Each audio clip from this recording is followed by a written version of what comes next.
Bonjour à toutes et à tous. On est là pour parler de l'espace politique européen. Bonjour. Alors, c'est suite à ma soutenance. En fait, je suis soutenir ici en Sorbonne. C'était une thèse sur la phénoménologie de l'espace politique. On a pensé d'organiser, comme il y avait des politiciens et des philosophes qui étaient déjà là à Paris, d'organiser cette Agora. Et ce serait une occasion pour parler de l'espace politique européen, mais surtout du futur des gauches à l'intérieur de l'espace politique européen et des conceptions qu'on peut avoir dès l'Europe et des conceptions qu'on peut avoir en fait de l'action que la gauche, ou voire les gauches françaises, surtout italiennes et anglaises, peuvent avoir dans la constitution, dans l'institution de l'espace politique européen. L'idée serait plutôt celle de faire un débat qui pourrait continuer dans d'autres agoras, avec des philosophes, avec des politiciens, avec des théoristes, des théoriques de la politique et des sociologues, etc. Du coup, quelque chose qui ne doit pas être exactement académique, mais plutôt ouvert à toute la citoyenneté, en particulier en ces moments où on est un peu perdu par rapport à les gauches en Europe et surtout en Italie et en France en ces moments. On l'a appelé Agora, surtout pour lui donner un caractère public qui ne doit pas être forcément académique, même partitique, en fait, relié à un parti particulier. Ce serait plutôt une sorte des rencontres avec l'entièreté de la citoyenneté pour parler du futur de l'espace politique européen. Et je commencerai par donner la parole à monsieur Etienne Balibar. Après, on va passer, on peut dire, à l'Italie avec Ogioni Panzeri. Et après, on va passer à l'Angleterre avec Luc Cooper et Andrea Pizarro. Et après cela, après ces toutes petites interventions, on va parler aussi avec Nadia Urbinati, qui est professeure à Columbia, qui nous rejoint via Skype. Et après, on pourra ouvrir le débat. On a choisi des mots, des keywords, de mots-clés pour ouvrir le débat avec vous tous et vous toutes. Et c'est ça. Alors, je commencerai par donner la parole à Etienne Balibar, qui n'a pas vraiment besoin d'une introduction, mais en tout cas, il est un philosophe exceptionnel, un expert du marxisme, des marxismes, et il est professeur émérite ici, à Paris 10, à l'Inter, mais il est aussi Anniversary Chair Professor au Centre of Research in Modern European Philosophy, Kingston University, so à Londres. The problem is, I have to confess that I haven't read the book, you know. But that's perfect. Because I did receive a PDF, but this is a terrible moment for me. I had to, not only because I had to read Katerina's remarkable thesis, there were other commitments as well. So I'm in a terrible hurry about everything. I think we can, without entering in the topic of the book, which is a kind of glossary of the main words that the new left, the left in the hopefully situation of rebirth should use, from liberty, memory, market. So we know that this is the issue today. So we can start from the fact that he proposed this kind of approach to go back to organizing the left. Okay, as a moderator, please, one of you can start. I don't know who of you. I'm delighted by listening to I will start. This will be very preliminary, and this will be short. How long do you give me? 10 minutes? 10-15 would be amazing. 10-15 minutes. Okay. So thank you so much for inviting me. It's a great pleasure to be here. And first of all, I want to congratulate Katerina, not only because she's now a doctor in political philosophy and phenomenology and European metaphysics and many other things, with after a very brilliant defense yesterday. But coming more directly to today's topic, because I'm full of admiration for you, Katerina. I want to say how important I find it that young intellectuals like you, with a training in philosophy and experience of studying in different countries, are now able, I would say, to seize, to become protagonists and take such initiatives and gather many different people from different countries to discuss the issue of Europe. The situation in Europe is extremely bad. I think many of us will agree on that. It's bad in Europe in general. It's bad in each and every European country with different, of course, forms and aspects. But there are nevertheless elements of hope, however tiny they are. Can you hear me, Nadia, or not? No, she doesn't. Can you hear me? Yes. Okay, good. And so among these elements, of course, is the fact that in your generation, and this is not only due to institutional structures, the fact that there is Erasmus, that you travel from one country to another to complete your courses. I think there is a genuine commitment. There is a friend and colleague here from Czechoslovakia where you have studied. There are Italians, there are French, there are British friends and colleagues, and probably others as well, virtually at least. And please, be courageous, keep working like that. And the oldies like me and others will do their best to side with you because it's in your hands. I mean, your generation, the future of Europe. Okay, so unfortunately, I haven't yet read the book, which I'm sure is very interesting and useful document and instrument of reflection and discussion. I'm sure this will come later in the discussion. You will give us an idea of what we can find there. I came with the idea of addressing extremely quickly and, of course, abstractly or summarily, I would say, 3 points which are absolutely not complete. I do not pretend that these are the only points that we should discuss. They came to my mind as especially relevant in the moment. So, first has to do with crossing successive thresholds of the institutional crisis of the European construction. And of course, the last elections in Italy, followed by the vicissitudes which are now leading to the constitution or the announced constitution, because you will say, but we were not even sure that this is really the end of this transition period, and what might come after is probably not much more secure. But this last episode only adds another element. The second point on which I want to insist, but of course it follows rather naturally from the first, has to do with the importance of the question of migrants, refugees. There's now a new terminology in France that you may have seen, particularly among members of NGOs and more militant organizations who work with the migrants. You should no longer say migrants or refugees. You should say exiles, but well, that's part of the discussion.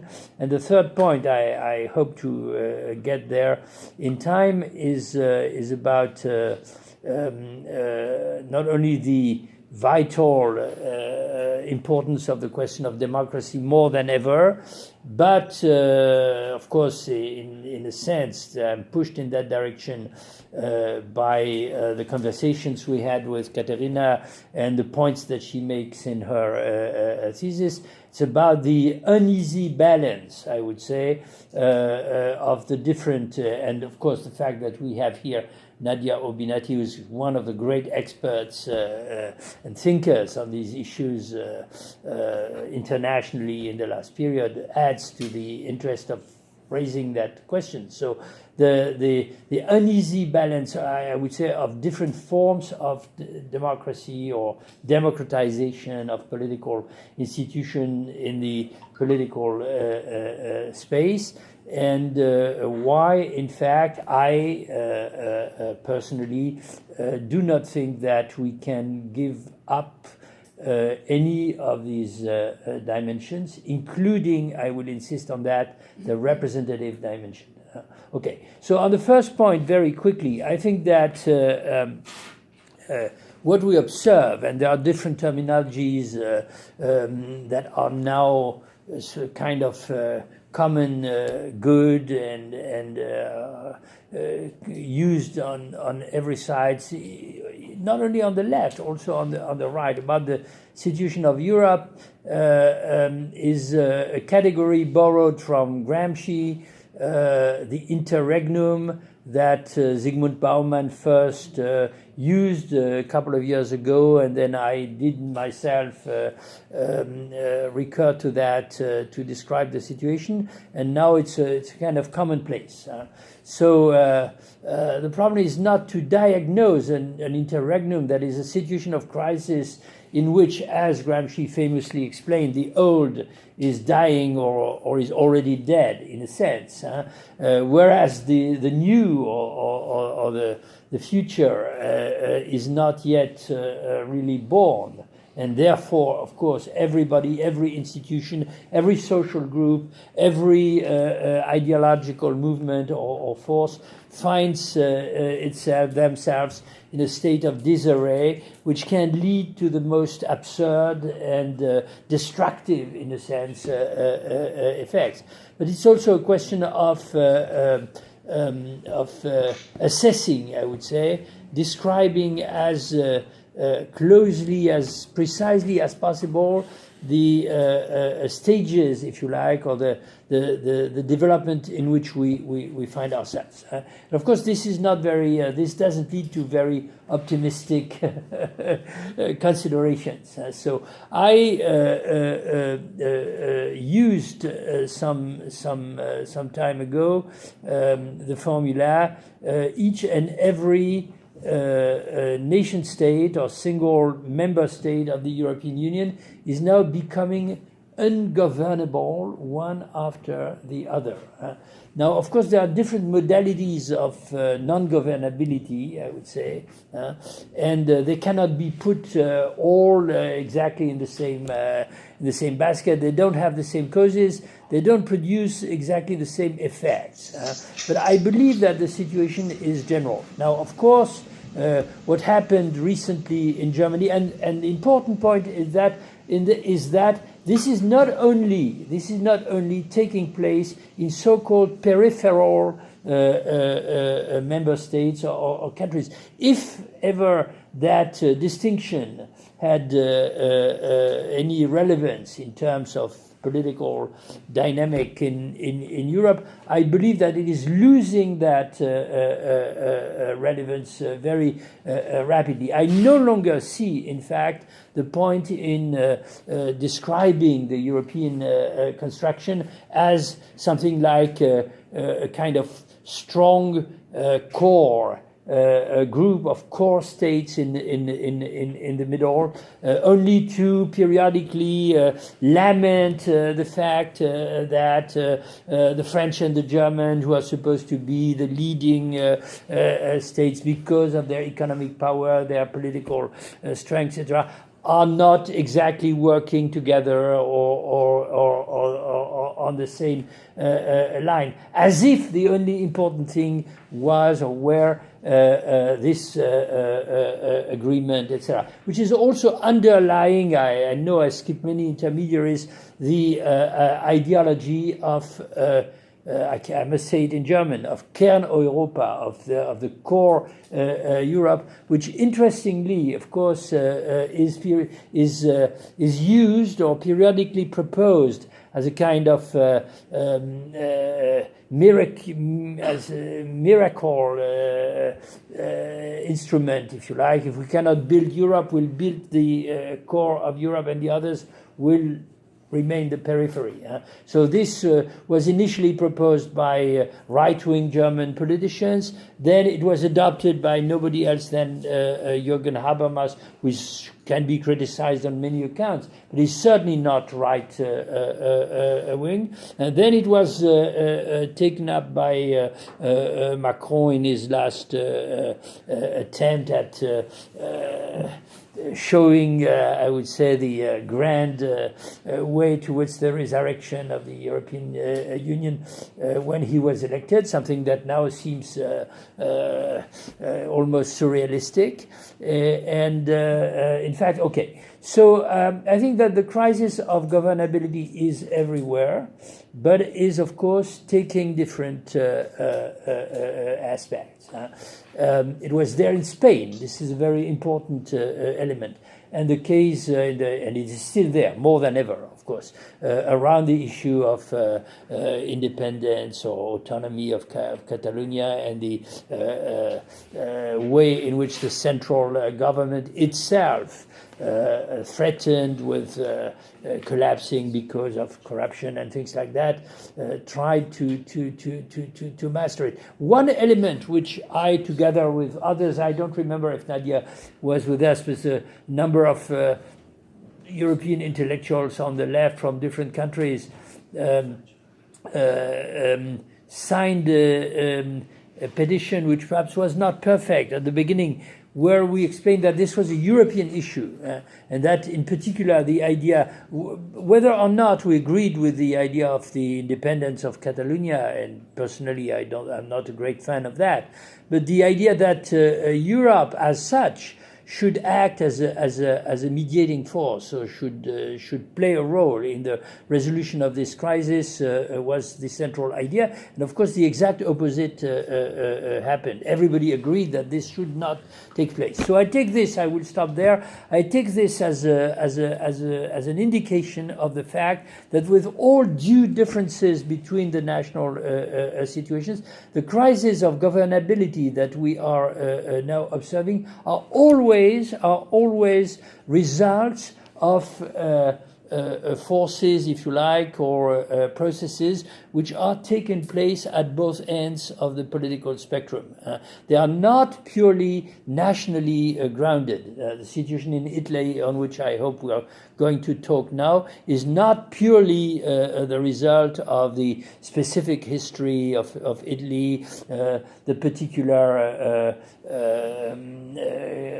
corruption or idiocy of the Italian political class, even if that is true. I mean, etc. Europe as such has an enormous responsibility in that. And this point is important for a number of reasons, because, of course, that means that the institutional crisis is progressing from both sides, and therefore it's only in a completely virtual manner, and I admit utopian formula, that we can imagine a solution. The solution should involve at the same time profound transformations in the social and political structure of each member state, addressing locally such issues as the rise of neo-fascist movements and so on, and a complete transformation, of course, of the European Union as such, with or without inevitably with new treatises at some point. This point is important because, and here, of course, not everybody will agree with me, I believe, I have in mind the apparent exception of France. I do believe that many of the French voters who elected Macron, and especially after electing Macron, that was a minority of voters, but after electing Macron, elected the parliament or the the rump parliament, I would say, in using very old terminology from British history, that we have now in France, and which is not a parliament. I mean, it's not playing that role any longer, or very superficially. So that was a relative majority of French voters. That included, so you might say that they were fooled, that one of the reasons I believe, and that's of course a kind of imaginary reconstruction of the situation, is that came to my mind after the Italian elections, is they wanted, in a sense, to avoid a kind of Italian type situation. That is, they wanted a government in France. They didn't want a situation in which you would have, etc. Okay. So I already exhausted all my time probably, but I just mentioned the other two. Okay. So the question of migrants, refugees, I believe, is not the only question, but it's really a guiding thread, and it's a crucial issue. And I give only two or three quick indications on that side. First, going back to the Italian situation and therefore anticipating the discussion that we'll have, there seems to be something incredible and almost monstrous, in a sense, and politically speaking, in the political agreement between the La Liga e Cinque Stelle. Because if you ask what kind of common program of government they could have, so I hope that more will come in the discussion, there seem to be only two points, which are both, of course, entirely negative. One of them is rejecting the current, say, governance of Europe in matters of budgets and finance.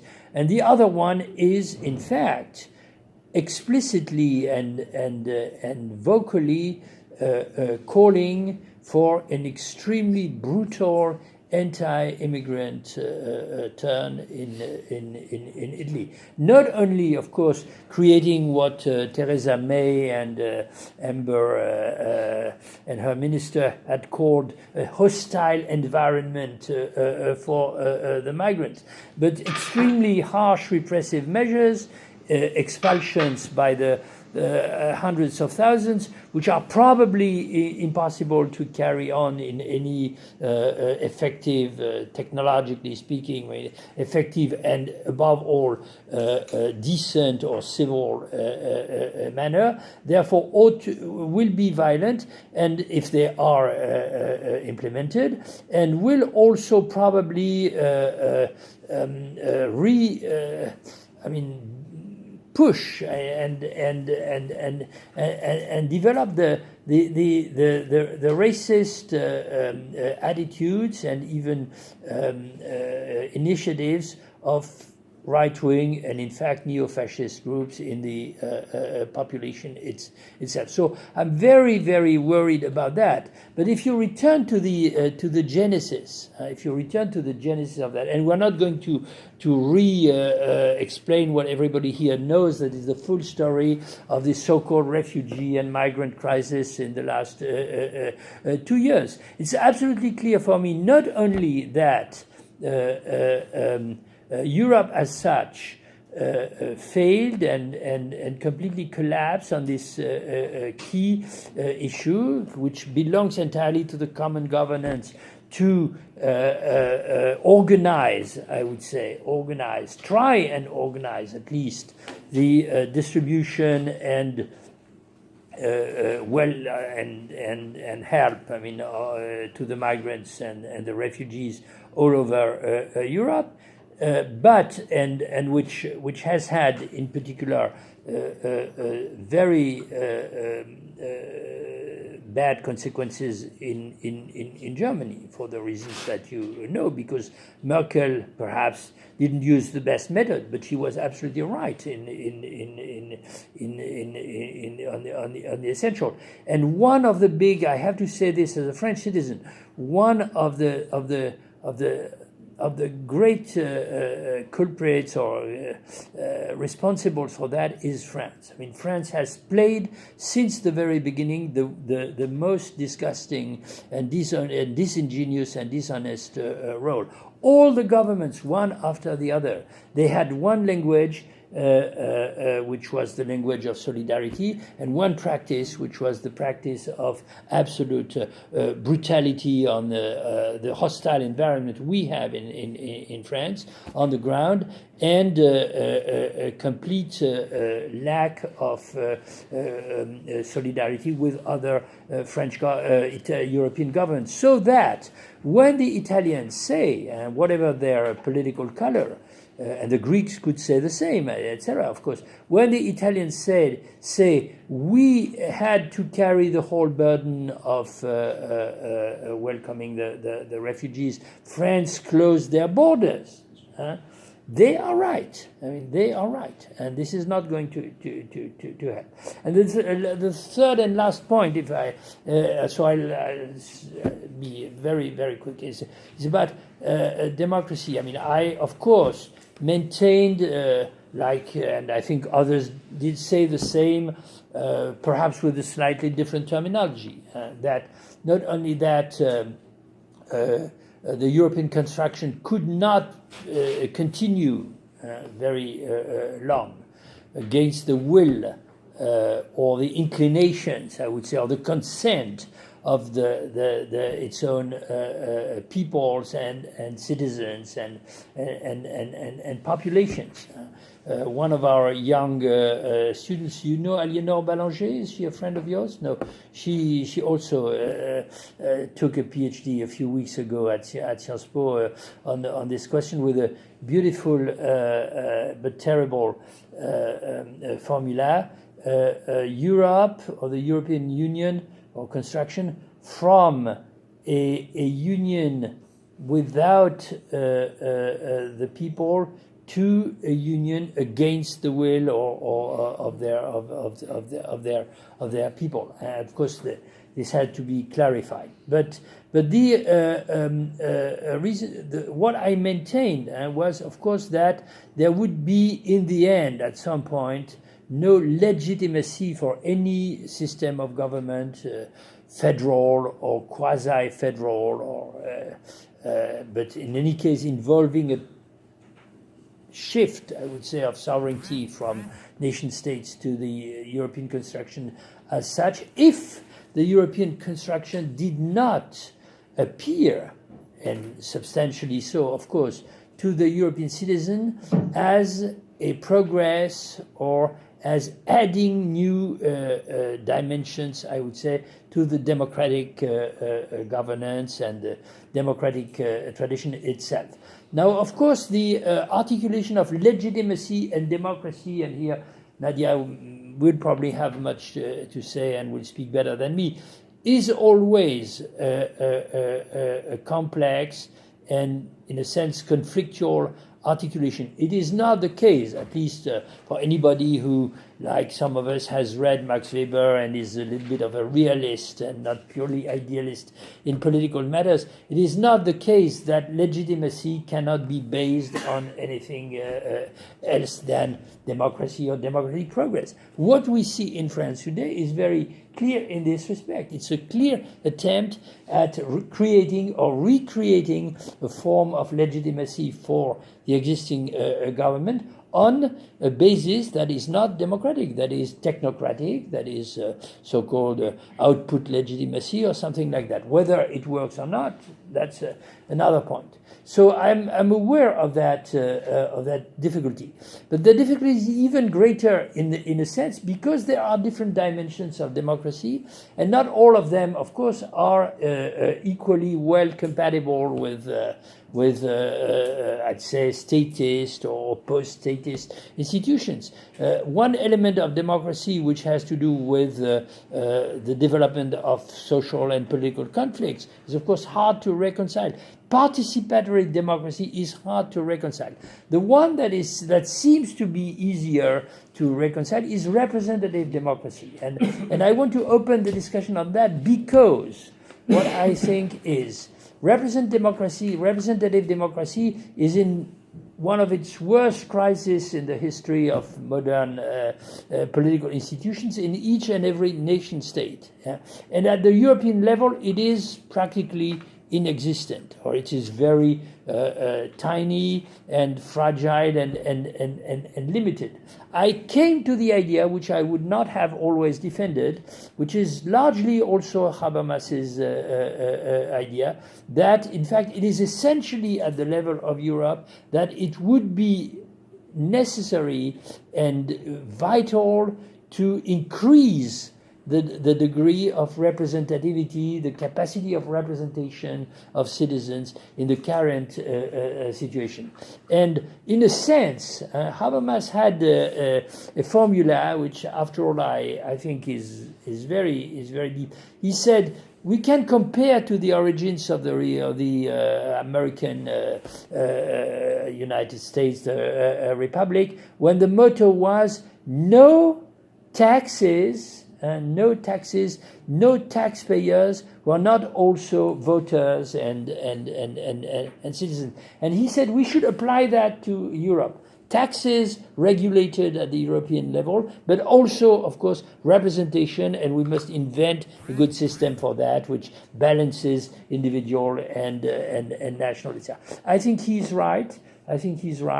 And I believe that this should be one of our mottos. And it would be resisted, a left motto. I mean, almost like, if you like, in the early 19th century, when in Britain, in England rather, at the time, the People's Charter, in France, in Germany, in other places, the motto was universal suffrage. An equivalent must and can be found for Europe today. It's a left motto. And it will be resisted, of course, extremely strongly by all sorts of adversaries. We know that, both national and Brussels technocrats and so on. I apologize for speaking too long. Thank you so much. Thanks.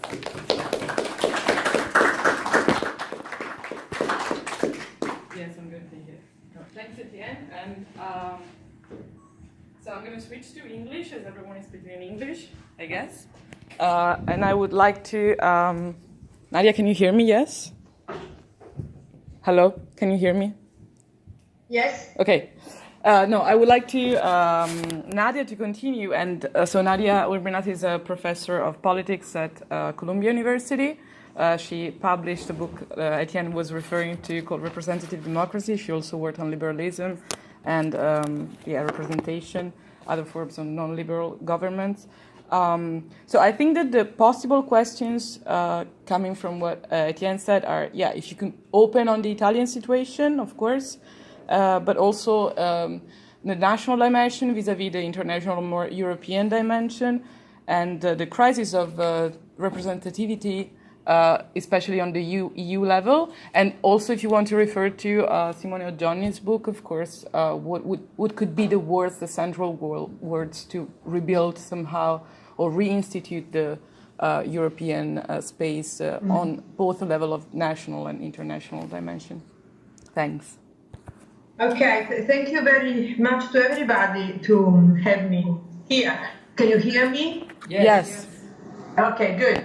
So then let me continue on the same line as Etienne, because in thinking about not only Italy but many other countries in Europe, it seems to me that there is a crossing,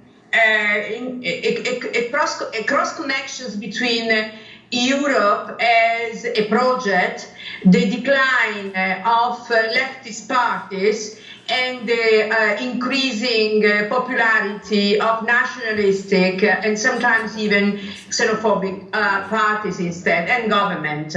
So I think that the three elements should be conceived or analyzed together, because what the single nation state or member state in Europe are facing is precisely a reaction, the way in which they react against an evolution of Europe that they consider inimical, unfriendly, challenging, to say smoothly, to their own the national interest. So the growth of the right wing is connected to the European project. And so the European Union does, it's the terrain willing, whether we like it or not, it is the terrain for politics in all our countries, both in the right wing and in the leftist domain. Because the transformation that democracy is facing in each state is directly connected to how Europe was or wasn't capable of dealing with many promises that the European Union made since its inception. So it seems to me that we should try mentally at least to keep together these three elements. Right-wing, leftist, that is national transformation of democracies, and Europe. Thus, today it seems that Europe is also the terrain of different interpretations of Europe. So if you take the nationalistic or the populistic nationalistic movements which were able to score so much and even to achieve government power, like in Italy recently, you may see that they, all of them, from Poland to Austria to Hungary to Italy to all of them, they want to stay on the terrain of Europe. They don't want to go back to the pre-European order. EU order. So what they want to, it is to redesign Europe in relation to some visions of their national communities. And the visions are based on exclusion of those who are not part of the large nation in one way or another, exclusion of the immigrants, closing doors, if you want to say so, and on the other hand, a transformation of Europe, because Europe should have a mission. If I read several speeches by Orban, and it's not the only one, the mission is to create an ethical vision of Europe in which religion and Christianity is central. And this is also true in those countries like Italy or France, which are more secular, and yet they use the argument of religion against another religion as a struggle between civilization in order to make their case. So today Europe is thus the terrain. And in my view, it is also the terrain in which we can measure the decline, somehow the failure, and in some cases like Italy, the disappearance, true disappearance of the left. And because the European Union we cultivated as a model in our mind and in our generation, it was truly connected to the construction of a solidaristic vision, capable of combining together, capable, alla Spinelli, to put together the issue of freedom or the civil liberty of circulation or simply interaction, and the solidarity connected to a decent social life with the political social power and thus social rights. So that kind of Europe, which was truly envisioned in beginning with the 50s, this one was also connected to the stabilization of social democratic kind of movements of parties inside of each country. Now, these parties, and the case of Italy, but also the case of France and somehow, is paradigmatic, because the decline of that kind of Europe, the Europe of inclusion, is going together with the failure of the left. So the two are together, as they are together, the nationalistic interpretation of Europe along with the nationalistic transformation of the nation state or several important member states. So paradoxically today, we are witnessing a situation that for me is frightening, because whereas the ambition of the enlargement of Europe, Prodi, was to expand through the incentive and through the politics of investment, to expand democracy and the rule of law, now we see that toward the East, now we see that the East is coming and shaping many governments and political movements in the West. So the movement now is the opposite, not only from the West to the East, but from the East to the West. And in this case, the East is not the East of class struggle or any kind of such an ideology of the 20th century, but it is an East connected to a difficult transition to democracy, nationalistic sovereign people or sovereignty, capable of now, because of the crisis, because of the economic crisis and the crisis of the borders of migration, to connect all of these inside of a project that is totally inimical to the way in which Europe, the European Union, was born and shaped. This is where we are now today. And thus all the difficulties we experience inside of our states are a mirror, a reflection of the difficulty of Europe. So this is a kind of twin destiny between these two entities, national and supranational. This is one point.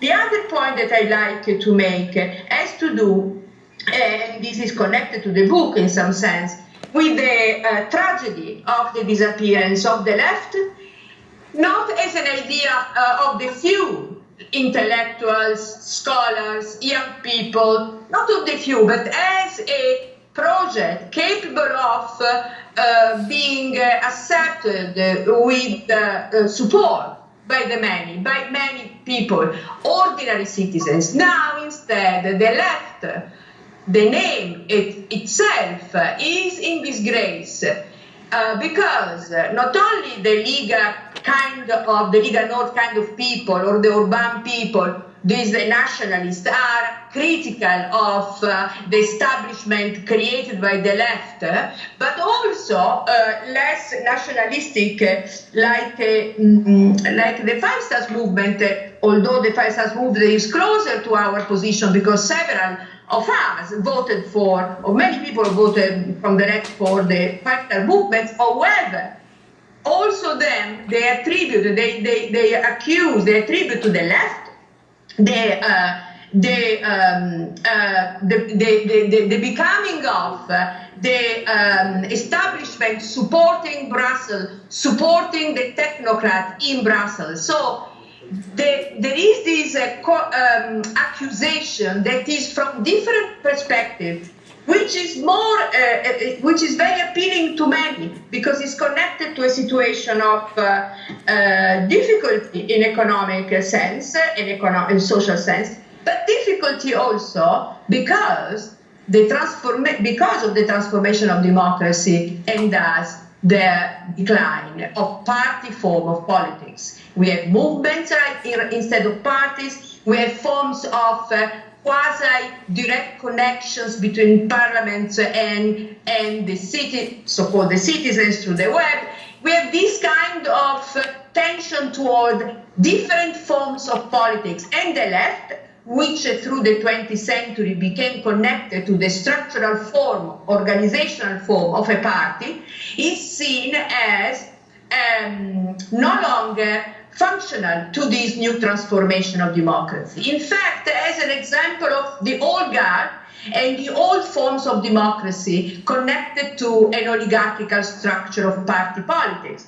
So there is this important issue made in the name of more democracy, not in the name of less, in the name of a more genuine democracy, not less.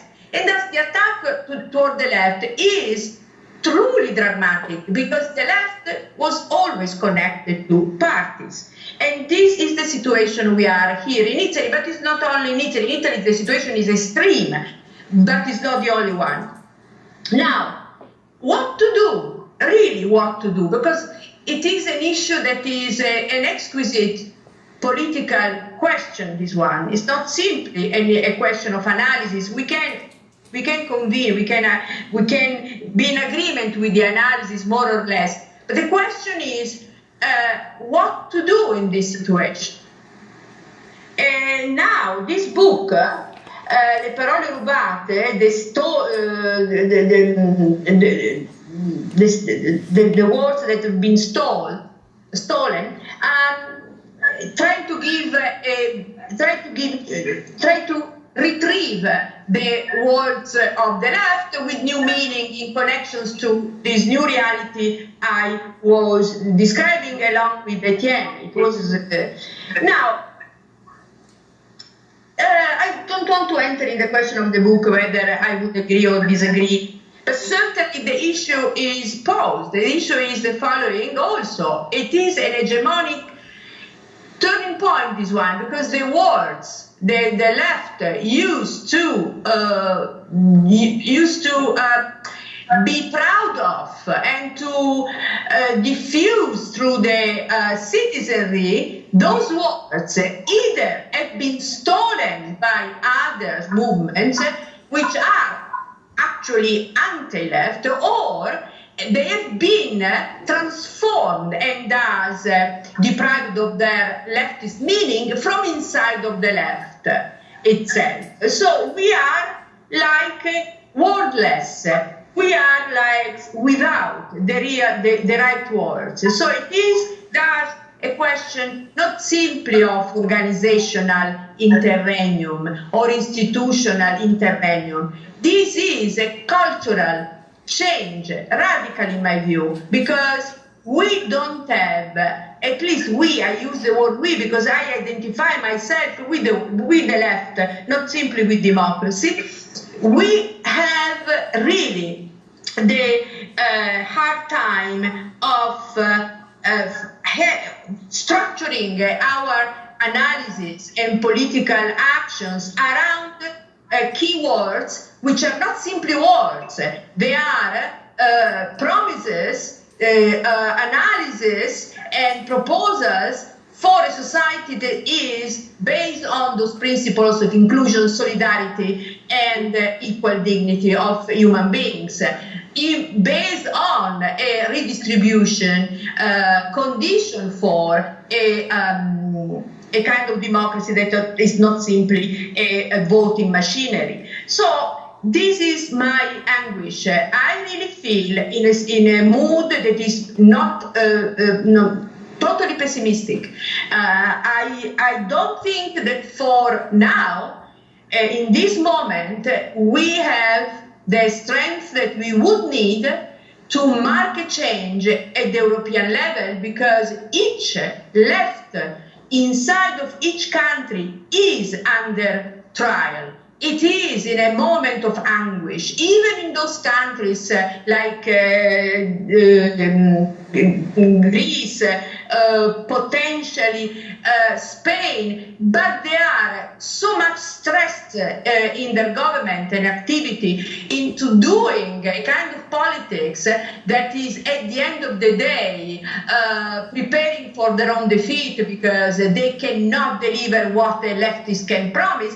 So they are in a situation, even in those less difficult countries, in a situation of great difficulty. So the what to do and where to start is for me an issue that needs to be is a political, is a genuine political question for intellectuals, for citizens, and for those who study politics, starting by refounding, reorganizing the left, reorganizing the language, reorganizing the way in which people meet, because now with the question of internet and meeting through the web, even personal relations, the capability of using language to dialogue, to convince, to read, is something that the left was the instrument. This was the instrument of the left. They are no longer there because people don't do anymore. So we are really in a moment of great change, truly great change. And in between the new and the old, this morbid situation sometimes can emerge that is suffocating us. Thank you.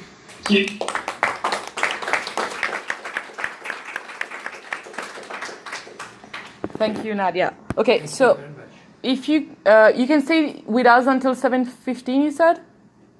Yeah, 7:15. Okay, so I would like, first of all, Antonio Panzari to speak, then maybe Simone or Johnny too, and then we can open maybe a little bit of discussion, at least just with you before you leave.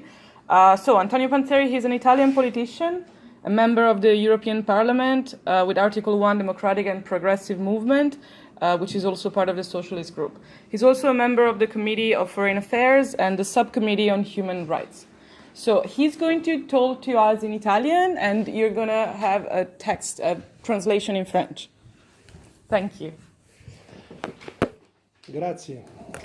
Spero anche che il parlare in italiano non abbassi la qualità e il tono di questa discussione. Volevo ringraziare per l'invito che mi è stato rivolto. Offro qui molto velocemente e rapidamente il mio punto di vista sulla sinistra europea, perché la discussione che è stata proposta non è certamente semplice in un momento nel quale la sinistra europea appare investita da una profonda crisi e con difficoltà è alla ricerca di nuovi obiettivi e nuovi fondamenti culturali in grado di aprire un orizzonte di rinnovamento e di rilancio.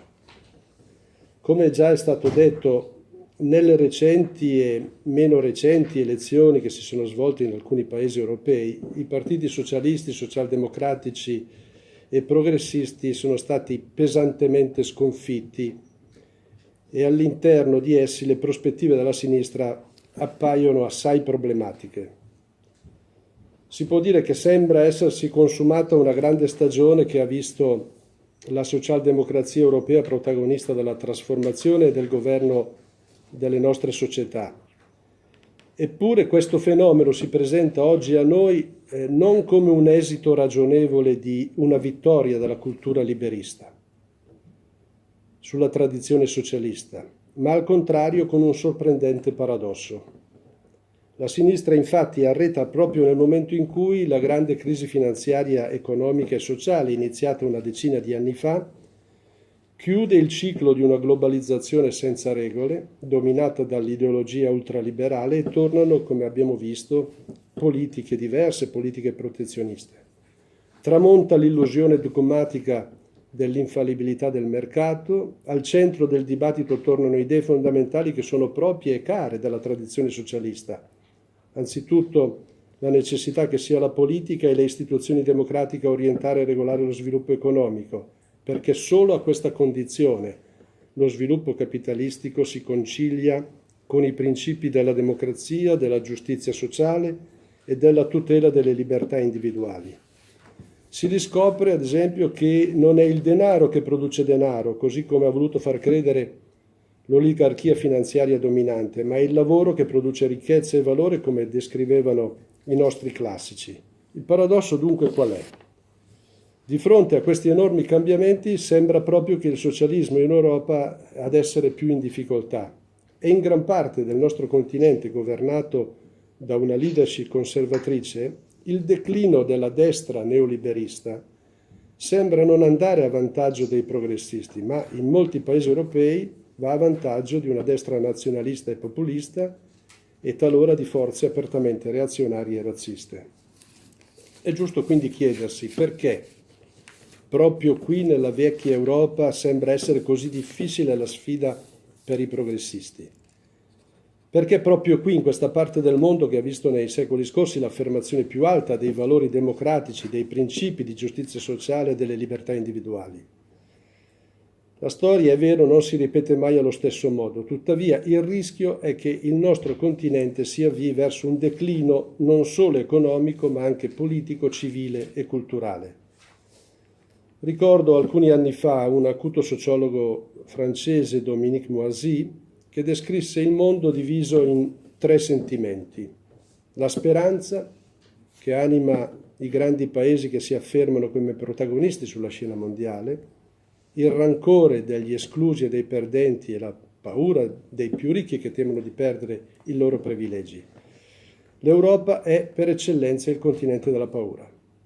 Il timore dell'aggressiva competitività delle economie asiatiche e oggi del protezionismo americano, la paura degli immigrati che sconvolgono la nostra organizzazione sociale e che soprattutto oggi, con la crisi e la disoccupazione, appaiono ai più poveri come un nemico e una minaccia, la paura del terrorismo, dell'Islam, che hanno accresciuto la sensazione di vivere in una fortezza assediata e il bisogno di ricollegarsi ad una identità civile, religiosa, forte e radicata.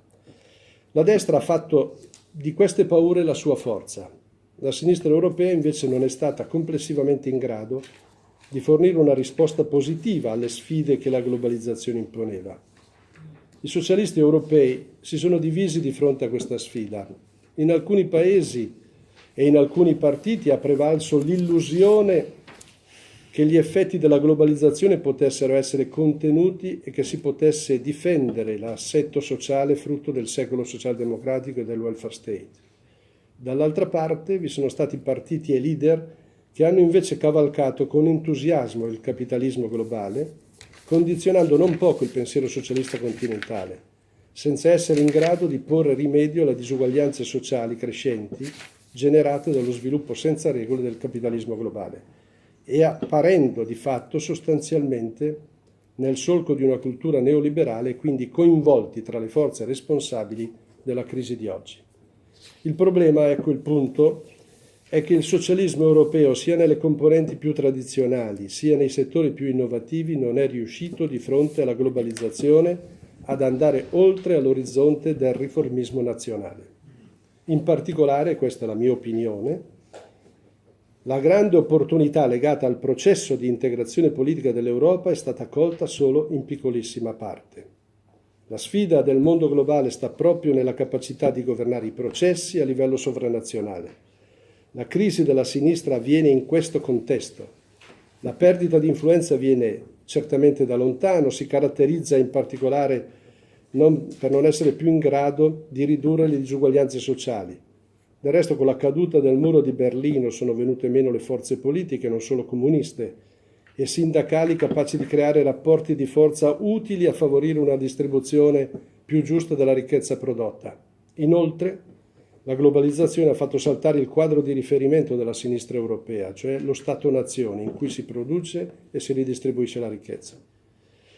Diceva François Hollande all'inizio della sua campagna elettorale: il mio nemico è la finanza internazionale, per finire poi una volta all'Eliseo e senza poteri reali per agire con il rassegnarsi a formulare limitate proposte di tassazione internazionale. Come dire, il re è nudo e la sinistra, per così dire, prende freddo. La mia opinione è che infatti solo agendo, io sono d'accordo con Nadia Urbinati sulle sue suggestioni, solo agendo sul piano sovranazionale che si può immaginare di condizionare la globalizzazione, di fronteggiare sfide globali, immigrazione, tutela dell'ambiente, lotta alla corruzione. L'architettura europea è oggi la precondizione dell'azione politica e della sopravvivenza della sinistra.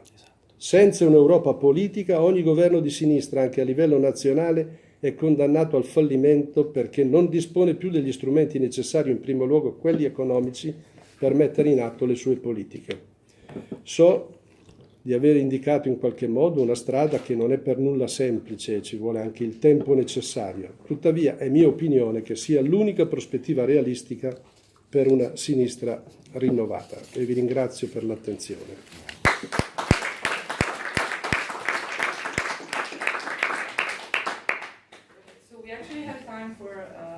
Ernesto.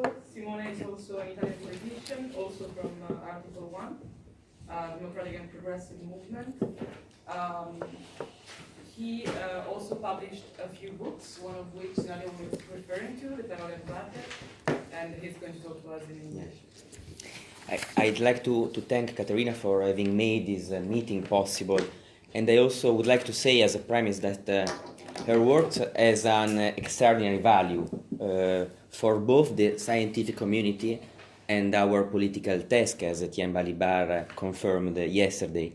In this work, Caterina tried to answer to a question that is very important, that has been treated as object of her dissertation, and I would like to answer to this question, that is, what is the political space?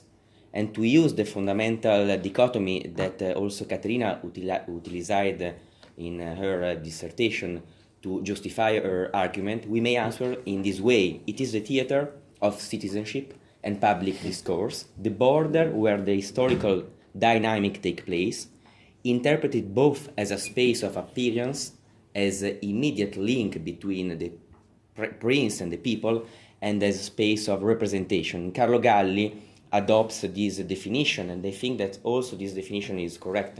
It is the topological structure of being to which every political system or ideology is referred. And my personal opinion, that here I try to propose in very basic terms, is that we are living in a time where a process of crisis of modernity has reached full maturation, and the hermeneutical paradigms, languages, structures of thought, which have known in the past from the French Revolution on, are no longer sufficient. Marc Bloch spoke about the paradigm of civilization. I think that the peculiar form of European civilization that we have known until now is inside a crisis. And Paul Hazard, analyzing the passage in Europe between the end of the 17th century and the beginning of the 18th, introduced the category of the crisis of the European consciousness. I think we are now assisting at a new crisis of the European consciousness. In other terms, today, the political space is no longer a paradigm, becoming instead the possible result of a choice, a creative act, not just a simple act of a will, a prophecy, an anticipation, a prefiguration of an order to which, as a prescription, we decide to direct our choices. Carl Schmitt would have suggested to adopt an act of sovereignty within the state of exception. And it's a matter of choice, a difficult one, but still up to us. I was talking before with Anna Maria Merlo about this fact. We are seeing in some sector of the European left nationalist claims that worry us, and whose statement towards the migration crisis are relevant proof. They are not absolute novelties. It's not a case that in the final part of the work of Caterina, the migration and the borders debate gains a prominent role, placing itself at the core of the construction, obliteration and negation of the European political space.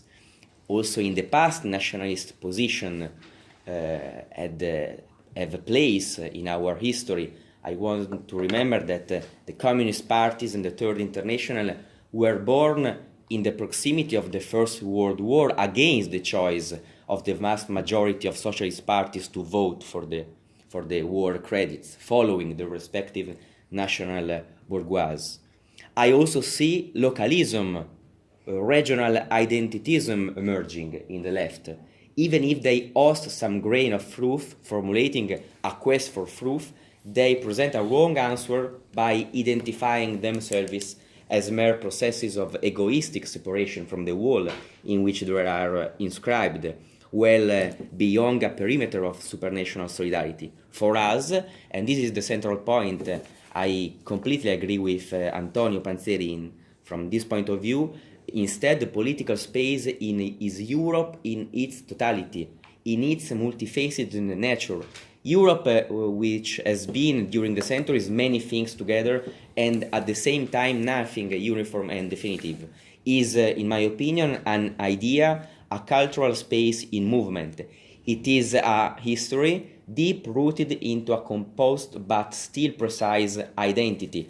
As Henri Pirenne said, the passage from the ancient world to the Middle Ages is the end of the Mediterranean civilization and the birth of a European one. The Middle Ages are the first act of European history. The end of the ancient world represented the emergence of Europe as a new area of civilization, and which are the character of this identity. Christianity, obviously, as a real shared idiom, as a constitutive value of an entire political space, but at the same time, an ethnical, linguistic, and cultural heterogeneity that remains the dominant trait, which crosses our common history. Christoph Pomian has written about Europe as a field of contrasting forces in order to indicate attention towards universalism within centrifugal forces that act in an equilibrium. In other terms, the most powerful roof of Europe is this one, implying the ambition to give birth to a unified political sovereignty. I am about to end my speech. I would like to say some words about what kind of European Union could be helpful to bridge the gap between what is now Europe and what it should be, what we want that the European Union be. A European Union that could realize three objectives. Firstly, to cope with a great democratic process aimed at redefining its constitutional order, so that the European people could vote for a constitution which guarantees a communitarian sovereignty with the complementary objective to reinforce the powers of a parliament possessing real legislative functions, democratically elected with European lists. Also, this process should aim to modifying the governance structure from the Commission to the European Central Bank, giving to the latter function very similar to those of the Federal Reserve or the Central Bank of Japan, allowing it to pursue expensive monetary policies not mediated by private players. Secondly, a radical change of economic and social policies, and with priority of that industrial one, is needed. We need a great redistributive policy based on public investments for employment, forms of welfare and wage protection, and even before, an industrial strategy to cope with the great innovations of technology and production, a communitarian and complementary one. And third, we need a common European foreign policy aimed at peace in a different asset from the one described by Macron. Only if Europe plays an autonomous role as pivot of a new multipolar system, it will have a future. Only if Europe starts to build economic and commercial strategies compatible with the new global role of Russia and China, it will have a future. As a consequence, for example, sanctions to Russia are no more acceptable. Only if Europe redefines the alliance of NATO, playing a role of mediation between the East and the United States, it will have a future. If Europe doesn't accept to become an autonomous player in the Middle East, the war between Israel and Iran, for example, will take place, dragging with it the whole world. This process, by the way, a change of a constitutional order, new policies, a prominent role of mediation in the geopolitical scenario, could only be, like as Panzeri said, successfully conducted if a renewed left that is cautious of both its historical role and the greatness of the challenges that must be faced will lead them. Of all of these, there is no trace. Deprived of a shared vocabulary, fragmented as we are between a relevant part of the European socialism, which has chosen to become the junior partner of liberals within the big coalition, and many litigious aggregates of the radical left, We should need, even in this case, the strength and the courage of a creative act aimed at redefining, with a common project of progressive transformation in Europe, the borders of political families in this continent. The strength, the courage, and perhaps the humility needed at the end of 30 years in which the left has lost because it was wrong, and it was wrong because it has lost. It has lost its horizon, its space, its goals, its places within this space.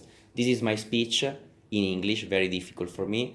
And now I would like to tell you some words more in Italian, because I have a question for Nadia, for Etienne, for Antonio, for Luke, for Andrea, and for all of you. E la questione è questa, la domanda è questa. Io ho scritto un libro con Roberto Gramiccia che raccoglie 40 parole per descrivere la sinistra, quella che ha perso il vocabolario e che deve invece tornare a riconquistarlo. E la prima parola di questo vocabolario è la parola amore, l'ultima è la parola utopia. Sono marxista, ma vivo in una realtà, in una quotidianità che vede la sinistra perdere perché si è disinteressata della vita reale, quella fatta anche di passioni, sentimenti, utopie e fragilità. Al centro di quel vocabolario, nella 20ª parola che noi abbiamo scelto, c'è appunto questa parola, fragilità. Ripeto, io sono marxista, penso che in un modo di produzione capitalistico il conflitto fondamentale, la contraddizione fondamentale è tra chi vende e chi acquista forza lavoro.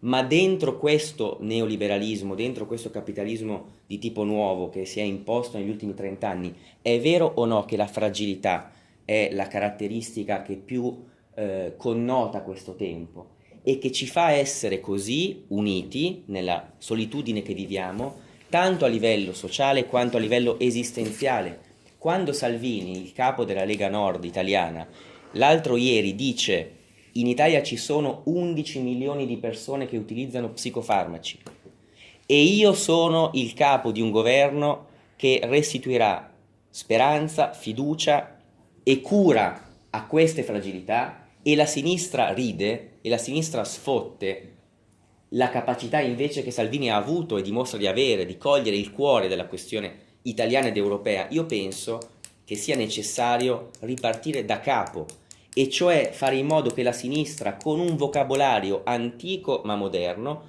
torni a fare la sinistra. Perché la sinistra cosa è stata nel passato glorioso che abbiamo alle spalle?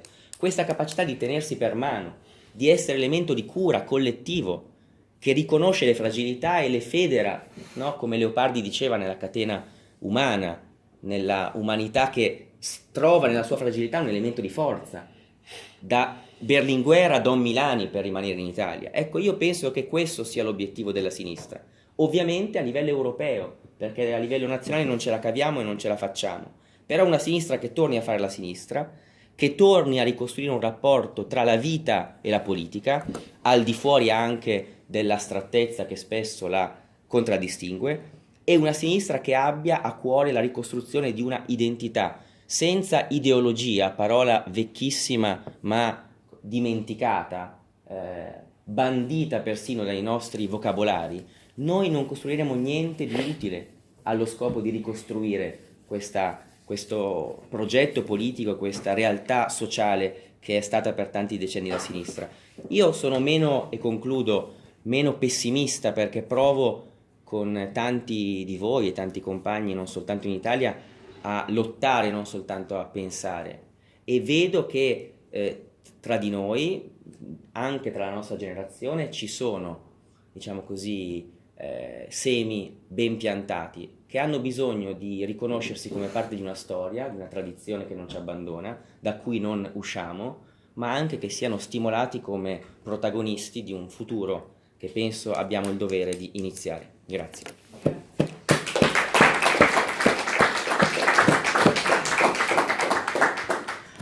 Nadia, io lascerei rispondere te. Ma non c'è tanto da dire, sono come non si fa a non essere. No, can I speak English? I am in agreement both with his position. Perhaps it's a question of generation or a generational issue. I think this this is a time in which reconstructing or refounding a left capable of aiming at becoming a leader kind of left and not simply a testimony of the ideas of the left, not simply a minority, small group of people. Well, perhaps this requires time and a lot of energies and imagination, and young generations are perhaps more capable of seeing far away in the future than me, I don't know. But one thing I would like to understand, there are two missing words in this book, the word solidarity and the word equality. So I know that the issue of equality, the question of equality is very complex, is a relational kind of concept, it's not a substance. It can be used in different ways. I don't want to enter. And the question of solidarity, because solidarity is perhaps the most important ethical desire of war, not desire, but word and concept for the left, to have the sense of being capable of seeing humanity beyond a class, universality beyond the deep condition of specific suffering. So I don't understand why these two crucial words are out. Okay. So as Nadia has to go, is there anyone from the audience who would like to address a question, especially to Nadia? In French, en français, en italien, in English? Or also any of the speakers? As she has to leave in about 10 minutes. It's okay. Just keep on. Or do you have anything else to add? No, I mean, it's like after, I remember a beautiful movie in Italy by Nanni Moretti, no? After the Cineforum, after the movies, generally, the old Communist Party used to ask, now discussion, and people were so pissed off.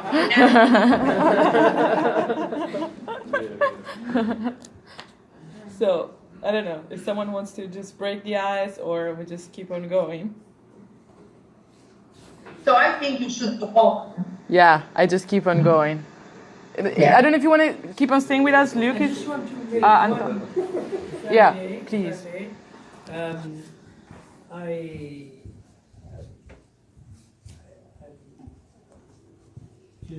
I think that we should address the economic issue more directly. I mean, in fact, our colleague and comrade Panzeri did that to large extent, to some extent. But we need more discussion about the economy, because if we're torn, if we're caught forever between the ideas of global liberalism on one side and protectionism on the other side, or especially national protectionism, we're lost. I mean, there's no place for a new socialism or new left on either of those sides. Besides that, it has to be said that I believe, I mean, I will not go into any detail, but that the two poles are themselves extremely abstract, because as you said, I mean, I think Pierantonio, and I completely agree with you on that. This is not the moment of the triumph of pure neoliberalism. It's the moment of a backlash, or an internal, very strong internal reversal or contradiction. I mean, neither Trump and of course China emerges, has the possibility, which is in a sense a very clear indication of the fact that they potentially act as global hegemons or something like that, to defend free trade, etc., against the the protectionist tendencies of Trump. It was always like that in history, of course. But in fact, China is also not purely implementing, I would say, a liberal policy. Far from. And there are sectors and aspects. So it's a very abstract representation. And on the other side, of course, protectionism is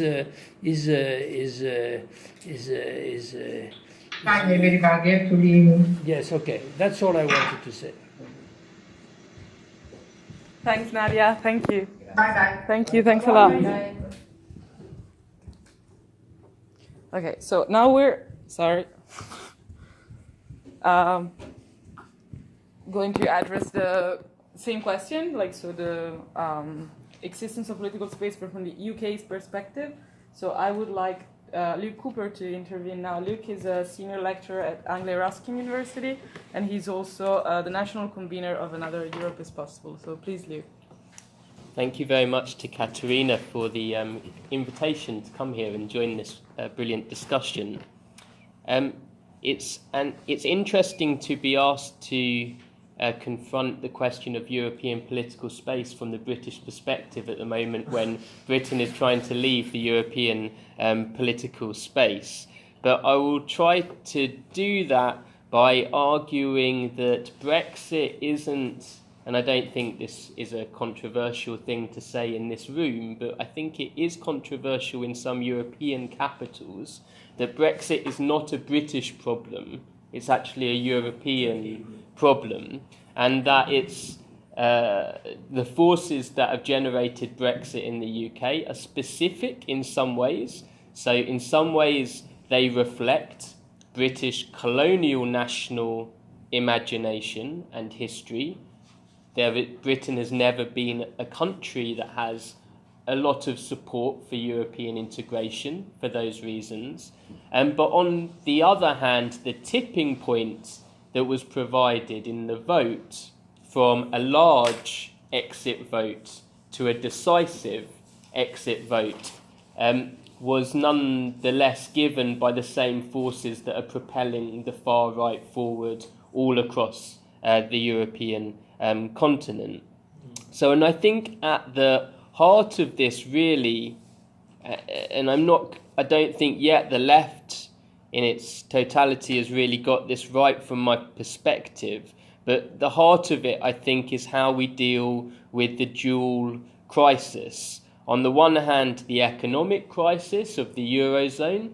Okay, Britain is not part of the Eurozone, and there was never really any expectation that it would join. However, the ideological effects of the Eurozone crisis were definitely felt in Britain, in the sense that the European Union lost its reputation for economic competency and cohesion, and that was a factor in the vote. And then at the same time, the refugee crisis.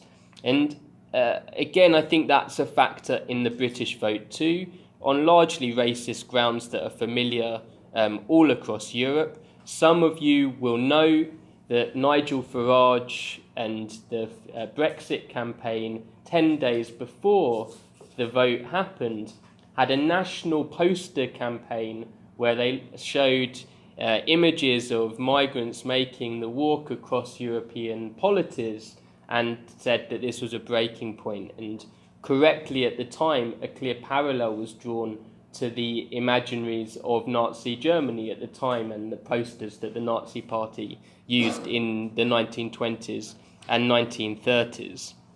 And for me, I think at the heart of these coming together of these two crises is a weak sense of moral obligation that the European Union has shown to its own citizen subjects of Greece and other economies, and to perhaps more so and more severely and more violently to the non-citizen subjects of the refugee crisis.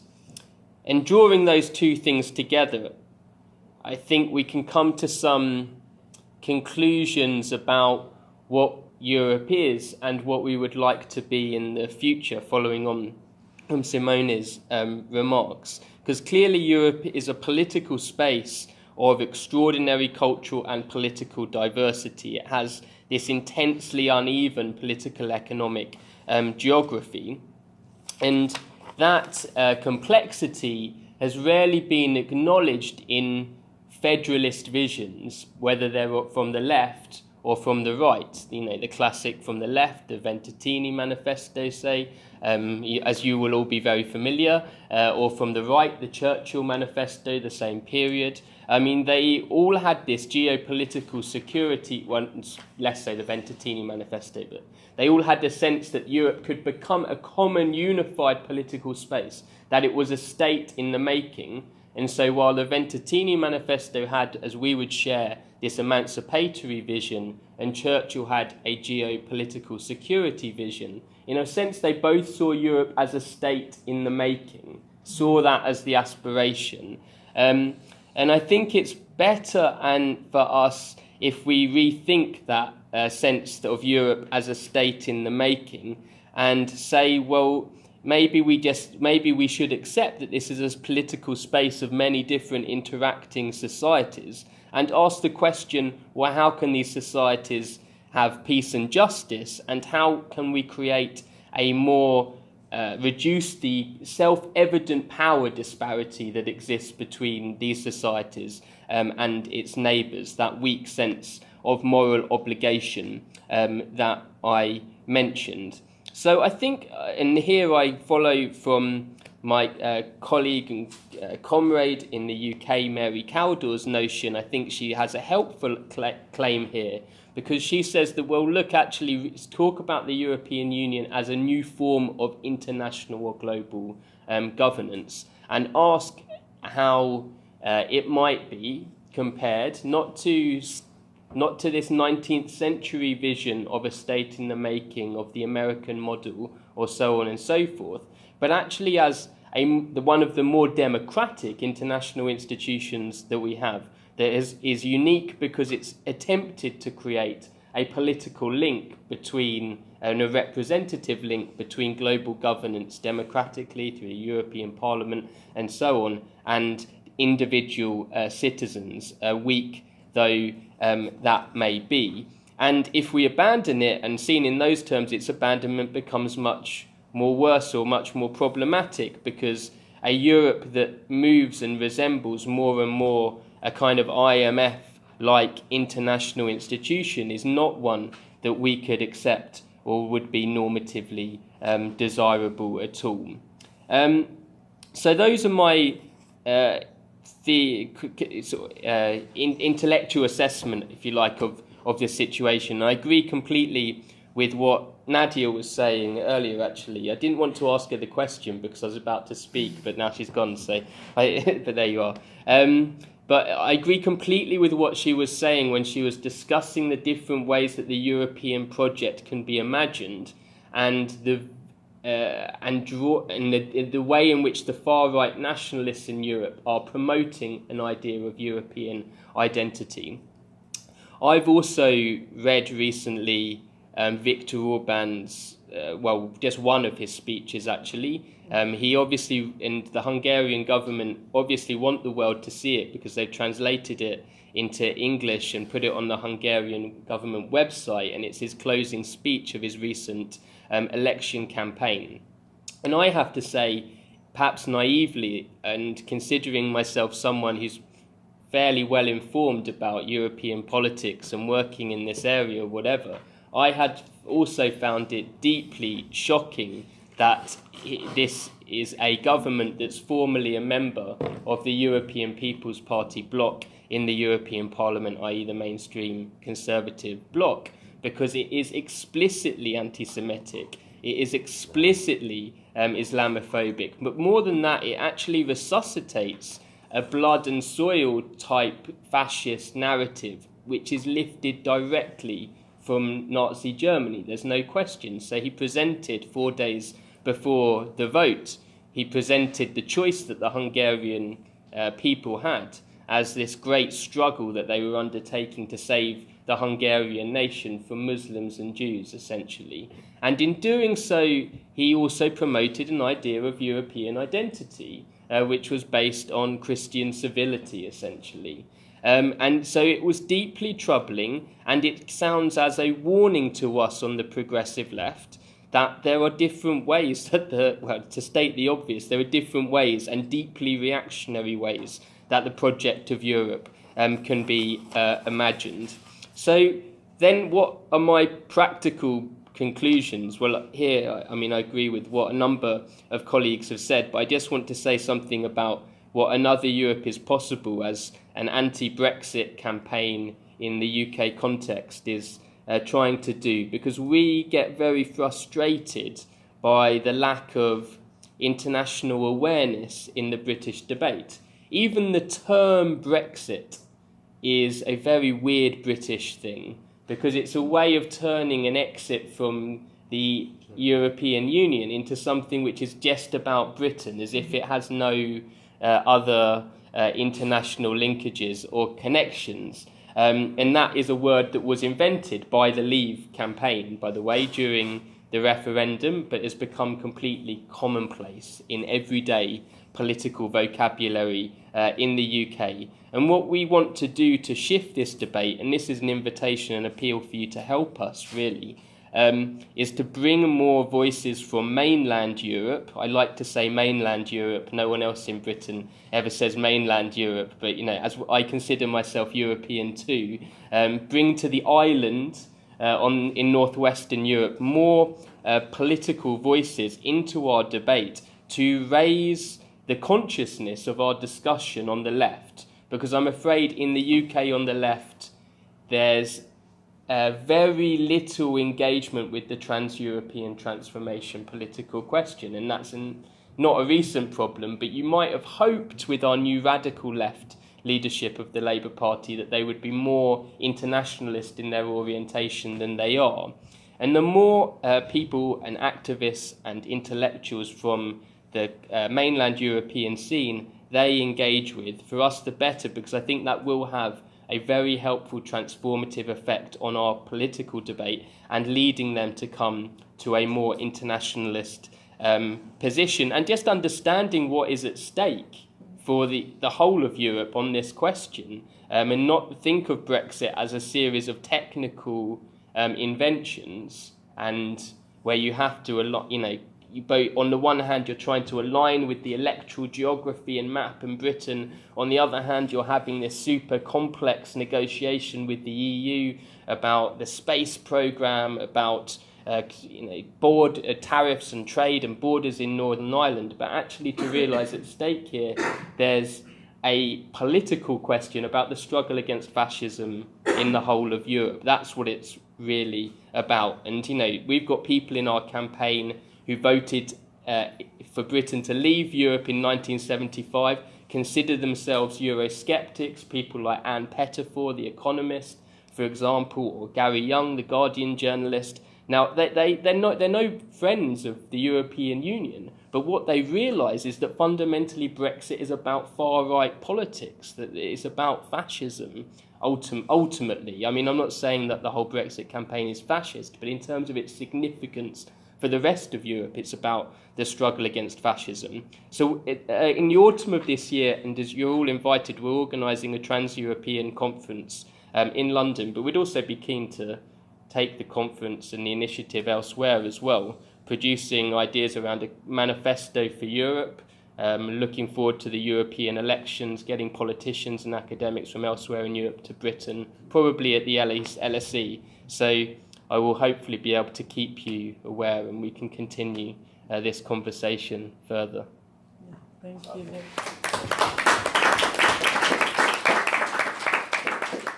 Yeah, it would obviously be lovely to organize another Agora on European political space in London or wherever in the UK. That would be, a great occasion, definitely. Okay, so last but not least, Andrea Pisavero. He's a neuroscientist and postdoctoral fellow at the University of Glasgow. He's also a member of the UK National Collective DM25, and he's also one of the main promoters of the Manifesto di Londra. Please, Andrea. Thank you, Caterina. I don't have time to talk about all these things that I'm doing, but I would like to please try to bring the neuroscience perspective into the discussion, also because I can't rival the other speakers and what they've been talking about, so I try to find my niche. in the discussion and try to convince you that understanding a bit of neuroscience, it's also helpful in our cause to try to build up this European political space that we are lacking. And of course, I'm going to also talk about DM, which is this organization which is trying to do something in the European political space directly. So it's a political movement which doesn't believe anymore in the national theater of politics and wants to fight a battle directly at the European level. But I need obviously to start by really paying tribute to the very reason we are here today, which is Caterina very timely PhD dissertation, which has established the philosophical root of this concept of political space, and which is important not only because it opens up a field of research, I hope, for her and for other researchers, but also because I think we really need to reflect to what it means to have a political space in order to fight a political battle. And the first point I want to raise today is that effectively a political space is a cognitive space more than a geographical space. So it exists in our brains and in our minds before existing in a physical sense. And it exists to the extent to which it is represented in the brains of all the political actors who want to act in that space. And by political actors, I don't mean just politicians. I mean that if you want to do a political campaign, if you are an activist, if you're a citizen that want to raise a petition, you need to imagine who are the people you want to do this thing with. So you need to know who are the other political inhabitants of this space. And I think one of the major problems that we're facing today is that for most people, there is no notion of European political space. So probably for us in this room there is, but for the vast majority of European people in all nation states, this isn't the case. So if we don't have this representation, we are facing a large problem because the battle is played at the national level, and that is the perfect theater for the right, the nationalistic right. The word, it goes without saying. It's their theater, it's their battle, they win it. So we need to do something, and particularly we need to do something from the left because we derive our force from democracy. So if there are enough people that understand that the theater for politics is the European one, we don't have the democratic force to win that battle. And this is what we are seeing in electoral terms in many European countries, where also the left is split between those that don't believe that European political space is a space worth fighting in. But how do we go about to create such representation? I want to very briefly outline a very recent piece of research which says that every social space is represented in our brain in the same neural structures which are actually represent this physical space. Okay, so we have, for instance, the hippocampus is this part of the brain where we have the memory of our physical travels in space. There was recently a paper showing that our social interactions are represented in the same neural structure. And this is important, I think, in a number of reasons. But the first one is that we need to think that our brains are limited, very limited in the resources they have. So we only have one hippocampus, and we can only use it at a certain time. So if we are thinking about politics at the national level, we are not doing that at the European level, right? So there is competition, and we need to impose our framing. We need to constrain the hippocampus of our electors to think about what we want them to think. So this is something we need to frame in the right way. And the other lesson for neuroscience I want to try to promote to you is that framing our questions is fundamental. There was a discussion with Duke on the mailing list of Another Europe is Possible, in which we were commenting a recent survey, a British survey, which was asking to the British people whether they would like to have a public vote on the deal between Europe and the United Kingdom at the end of the negotiation period, in which they could have an option to remain in Europe. And I think the result of that survey was that the vast majority, 45 to 39, was against a public vote on the deal. However, when they reframe the question asking whether they want to have a final say on the deal, which is basically the same thing, right? A public vote, a final say, the result was exactly the opposite, 45 to 36. So how we frame our questions can completely change the outcome. And the very reason why Brexit won in the first place was that it was framed in a horrible way, from my perspective. It was asking whether you want to leave everything as it is, to remain status quo, versus the possibility to leave, to break, to obtain a change, any sort of change. There was nothing about what kind of change it was, but it was the only change in offer. And why would you ask such question in a moment in which everybody wants a change? So clearly that was the wrong question to ask. And DM, which is, by the way, an organization that exists also outside the European Union, not just in the United Kingdom, which I still hope can perhaps find its way back to Europe, but also in Norway, in Turkey, many other European countries. Obviously, in Britain faces a huge problem to become a major political force because, as you can imagine, we don't have the space to fight our battle. Particularly because Britain is and we haven't mentioned this so far, and I think it's worth talking about it.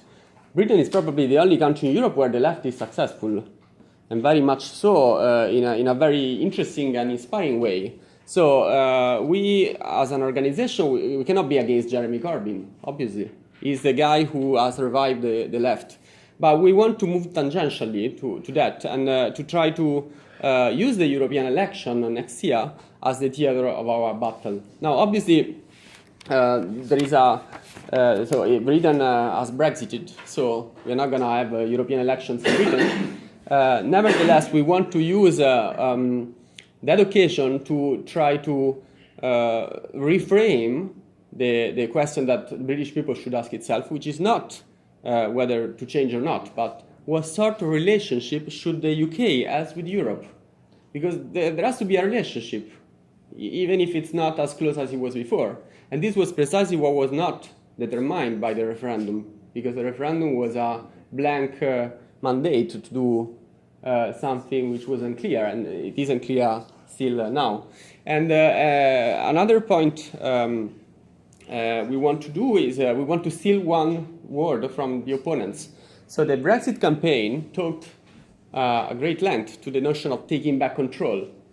So to take back control from the European Union in that context.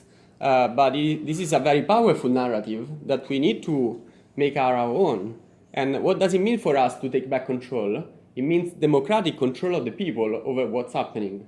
And since the Brexit vote, there has been no democratic control whatsoever on the Brexit negotiation. So we need to demand democratic control of that, and we need to equate the take back control with the democratic issue. And the other point, and then I leave it to the discussion because it's kind of late, is that obviously European Union is not just a collection of states. It's a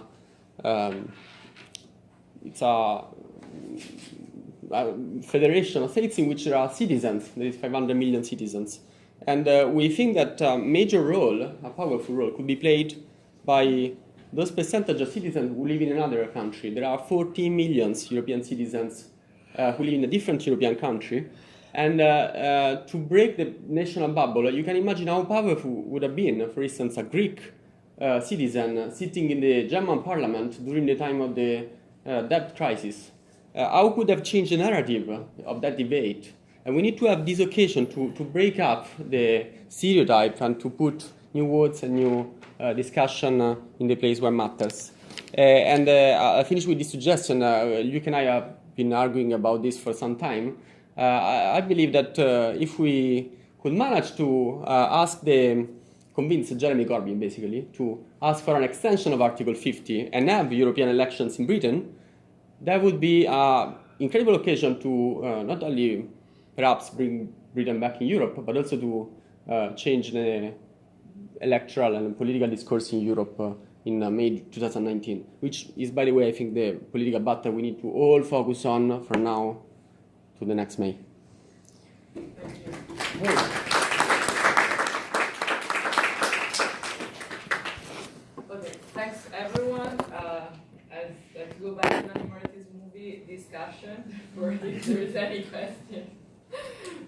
nessuna domanda o question en français, first in English. If there's none, obviously you can also talk later. So if someone could just say that to give you time and space, I would like again to just add some. I've spoken too much. We've spoken too much. So we have to focus a bit more on the economic level. A couple of minutes. The economic and the political are never to be separated. This is irreversible. One of the typical, of course, it's not a failure, it's an absolutely deliberate project of the European Union as it exists now, which led me several times, as a matter of provocation, of course, to explain that there was an amazing symmetry in this respect between the Soviet Union and more generally the Soviet camp and the European Union today. But I've seen that others have also proposed that. What's his name? The Bulgarian, yes, he's written a book that is very popular now. Kratchev, Ivan, leave that. Anyway, my reason was that I wanted to explain that the current European Union is ruled by the absolute dominance of an economic dogma, which is just as ideological as the Soviet was. But this is an appearance. I mean, not in your sense, but in the sense of an illusion. It's completely political. So there will never. So we were right to bring back several of us did that, the constitutional dimensions, the key importance of reinventing politics, so to speak, and of course on left politics in Europe. But I just wanted to insist on state the obvious. I mean, I'm sure everybody agrees that there's no European political project which is not also a project of a different economic policy.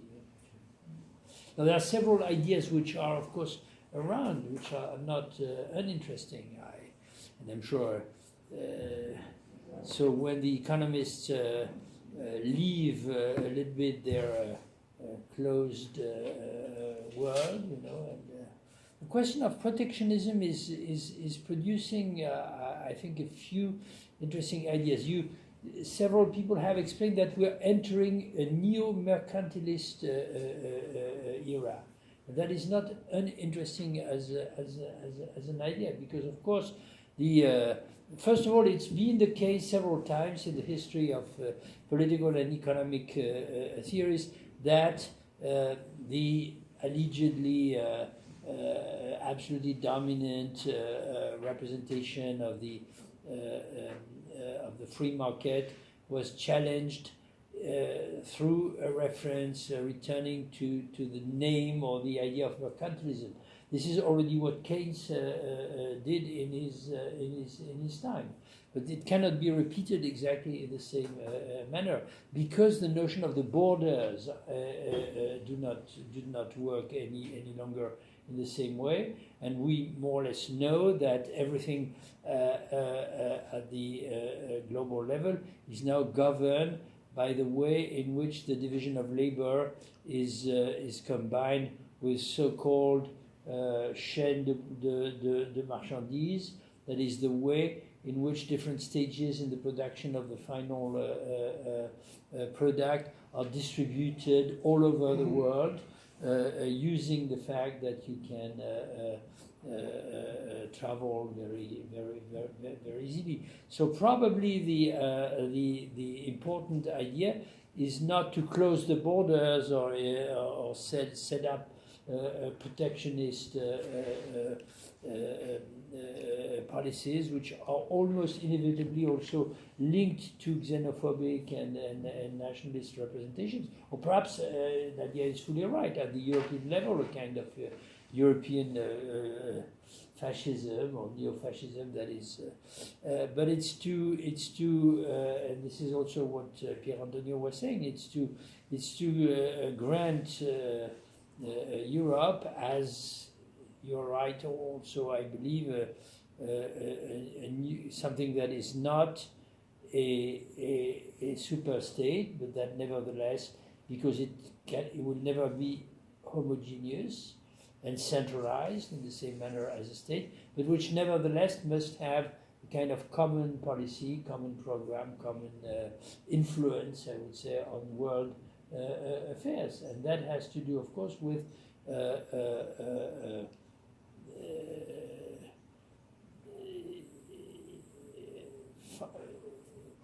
yes, with a strategy that is neither protectionist nor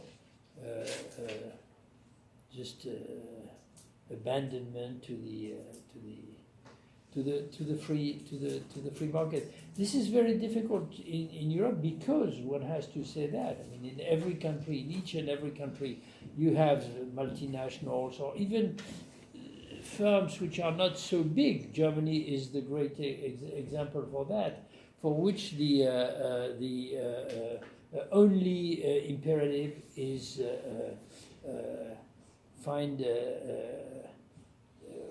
win a position on the world market, independent of whatever happens to the European populations.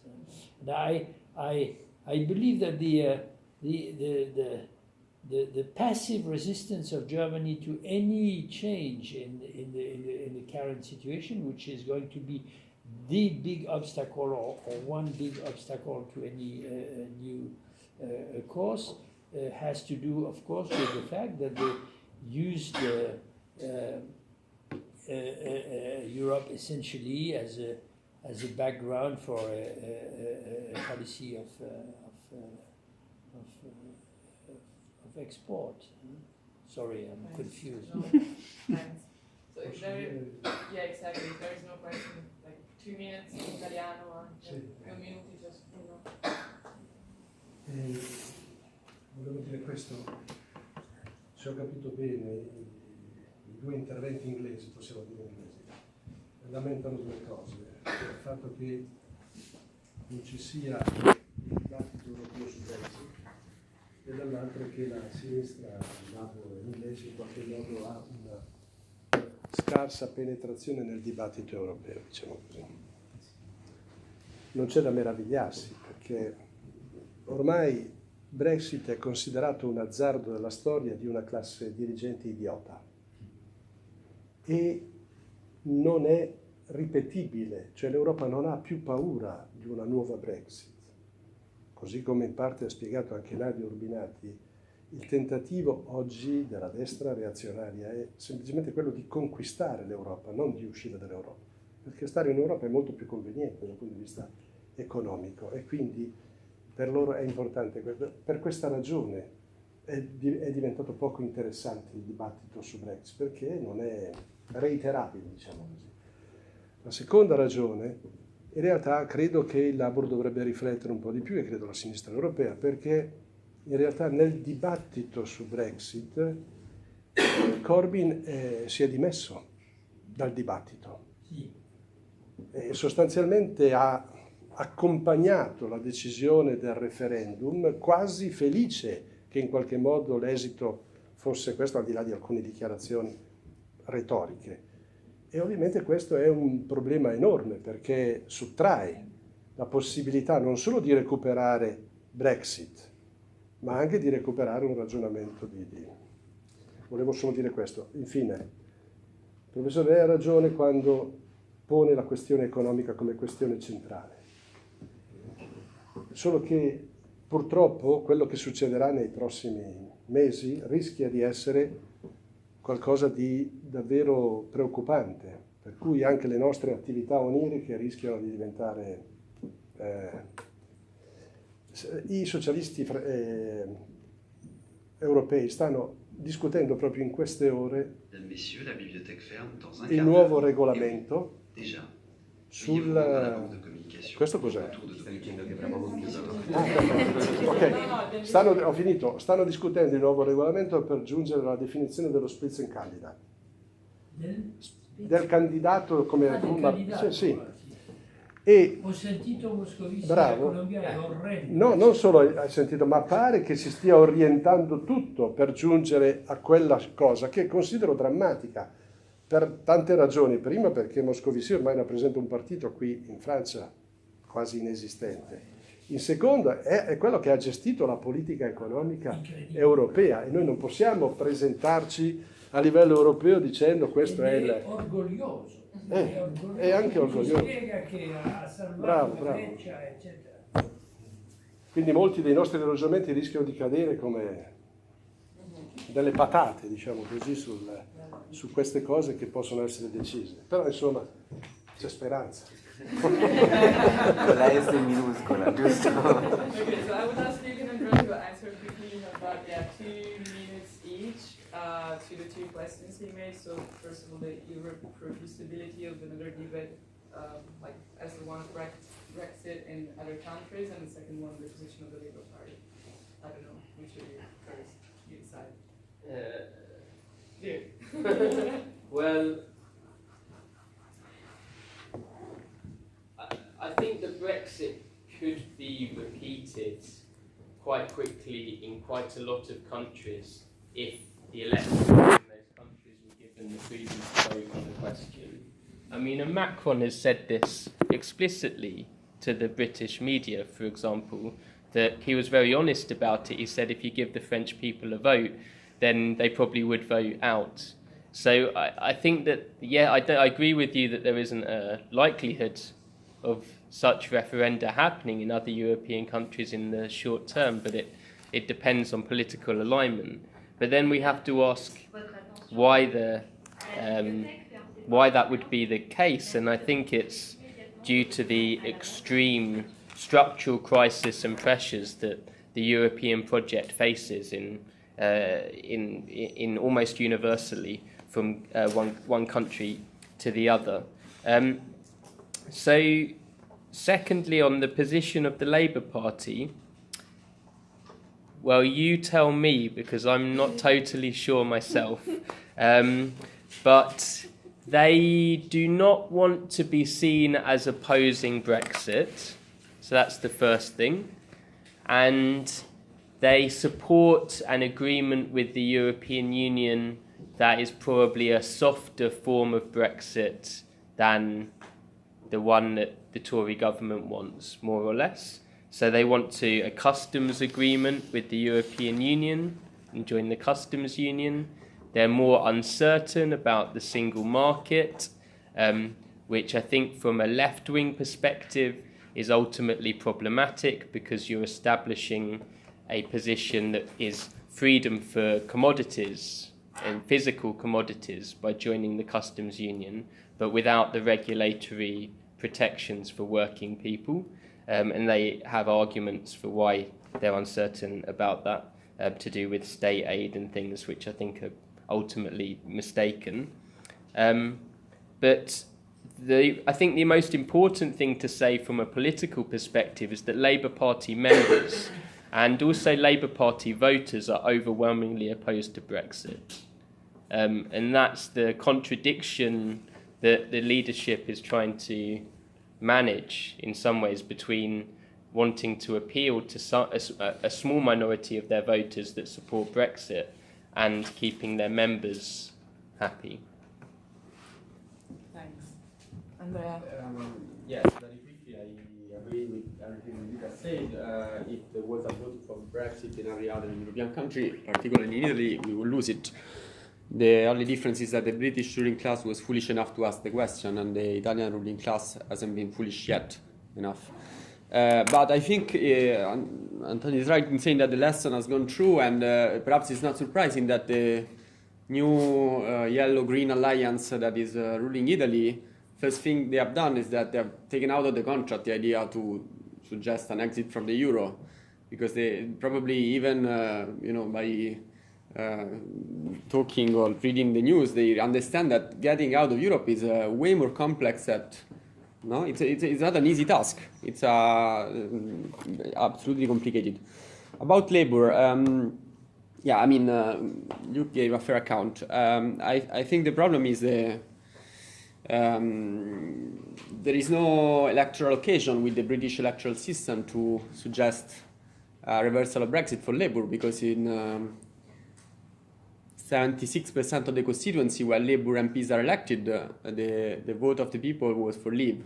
And even a slim change of those voters would bring the seats to the Tories. So I think we have an electoral problem more than a political one, and Labour's ambiguity reflects that problem.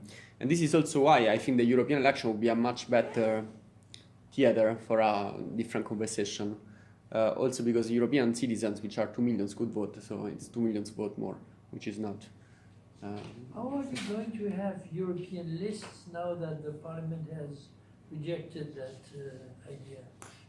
So, European list, you mean for transnational? The transnational. We have to have DM lists in each and every one of the European countries, which is also quite challenging because it's not like the parties are giving their way to us, right? So we need to fight against. So in Greece, DM should stand against Syriza if we want to. So it's problematic in many ways. I personally disagree with the idea to have DM lists in Greece, but that's my personal point. We should, and that's why I don't follow Varoufakis on that. No, but you should follow it in Italy because it's such a disaster that at least we have a European perspective. We can maybe join our forces of the left. And if there was a chance in Britain, DM could play a role in a European election. I'll stop here. Okay, that's it. Simone, last one, please. Let me say only one thing, that in Italy, for me, it's not so easy to say.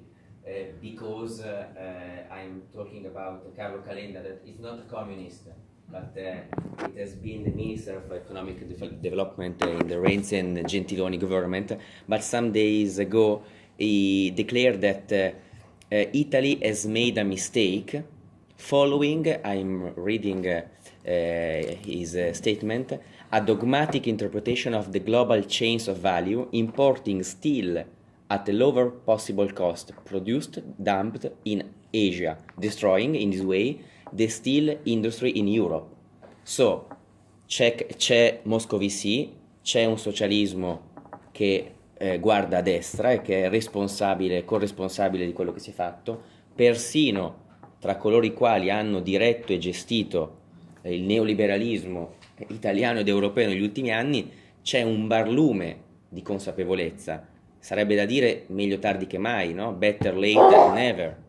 Io penso che a fianco di quello, e parlo di Calenda per provocazione, perché evidentemente non è certo il più vicino e il più simpatetico con le nostre posizioni, ma c'è una parte del socialismo europeo che, come Panzeri bene sa, a questa deriva si sta opponendo, introducendo qua e là, anche sui temi economici, barlume di buonsenso. E poi concludo, lasciatemi ancora dire che in questo bel incontro che abbiamo fatto, ma persino nel rapporto between Etienne and Caterina, there is in a sense the symbol of what we can hope for the future. In this political, intellectual and perhaps also human relationship, there is a symbol of what we can build in Europe and in the left, because you are two comrade that I would like ever to have on my part of struggle.